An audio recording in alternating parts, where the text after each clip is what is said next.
Hey guys, while we are waiting for Path of Exile events to start on November 4th, I thought it is good time to talk about more unique items. So in this What's Unique About This Unique, I will be talking about Doryani's prototype, how it works, build ideas, and why I think it will not get nerfed. When making these kind of videos, I always try to predict if a unique item is going to be nerfed next league or not, because I want these videos to last more than a league before we become outdated, and if we do become outdated, I edit the title and include changes in the description. So with that out of the way, let's take a look at Doryani's prototype body armor. It has pretty good amount of armor, energy shield and life. Deal no non-lighting damage, but then armor also applies to lighting damage taken from hits.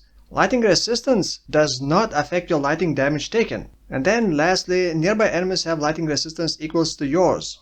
Essentially, the lower your lighting resistance, the more damage you will do to enemies with lighting damage. And then armor will mitigate lighting damage taken, but only from hits. It is a very powerful unique item, and the only time it got indirectly nerfed was in 3.16 League. Resistances can no longer be lowered to below -200%, which back then was hard to achieve anyway.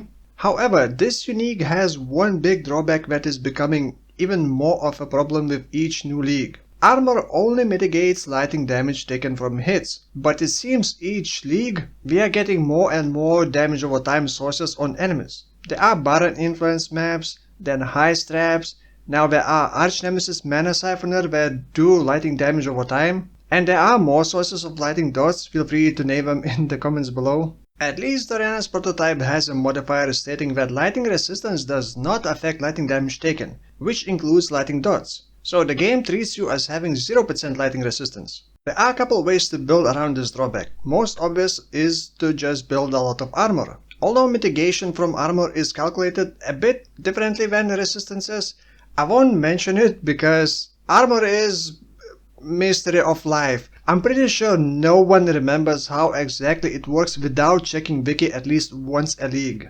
Our method of building around Doryani's prototype is to convert lighting damage taken into a different damage type. Damage taken can only be converted once, so you cannot take the damage as fire and then convert it again and take it as heals, for example. You can stack multiple sources of different conversions, but it will be calculated all at once, preventing any loops.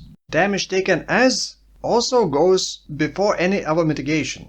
Here are a couple ways to take lighting damage as different damage type. Glorious Vanity Jewel can have Divine Flesh Keystone, which gives 50% of elemental damage taken as heals.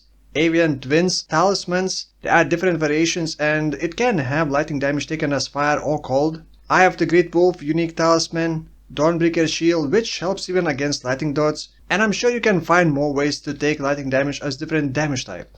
Now let's talk about how to lower your lighting resistance. After Act 10, your starting point is -60% lighting resistance, so you can get another -140% to reach the cap. But before that, some of you may not know that you cannot lower enemy resistances directly, because we will have your lighting resistance.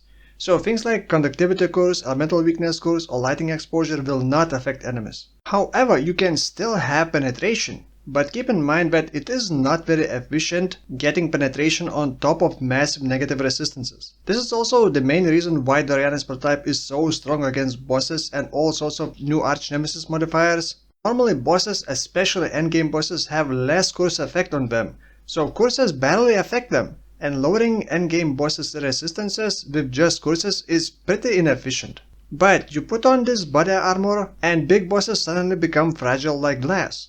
Now, to lower your lighting resistance, there are items like Immortal Flesh Belt, Thread of Hope, Melding of the Flesh, Venturous Gamble, but in Lake of Kalandra it became extremely easy to reach -200% cap with mirrored rings and amulets. You can find rings with over -100% to lighting resistance for a couple of years. Essentially, you equip one ring like this and you are already near the cap. And if you make a really good ring, you can pretty much hit the cap with just one item, which leaves a lot of flexibility for other items. Remember that you still need to mitigate the lighting damage taken. This is also the reason why I think Doryani's prototype will not be nerfed in 3.20 League, unless we do some crazy reworks to some of the game mechanics.